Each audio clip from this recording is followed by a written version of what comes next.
Hi, I'm Frank Silva. I'm product manager for the air-cooled products with Carrier, and I'm glad to talk to you guys today about the 30XV chiller. This chiller that was awarded in 2017 with the Gold Award for the Consulting Specifying Engineering magazine, which was really great back then, is now even better. What I want to talk to you briefly here is about the innovations we did to this unit here after we launched. First one I want to talk about is the water-side economizer. We have a very innovative, it's a patent design by the way, from Carrier.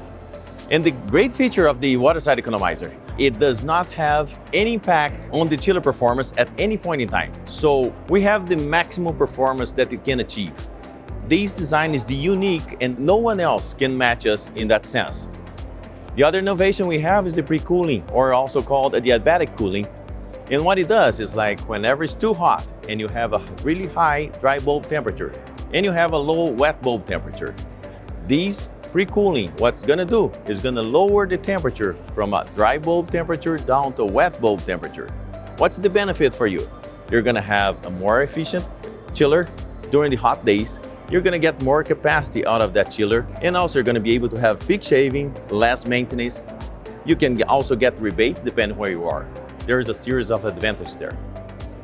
We also have a PM motor that we just launched with the 30XV, achieving IPLVs as high as 23. Please contact us. We're gonna be available to describe in detail what this product can do for you. Thank you very much.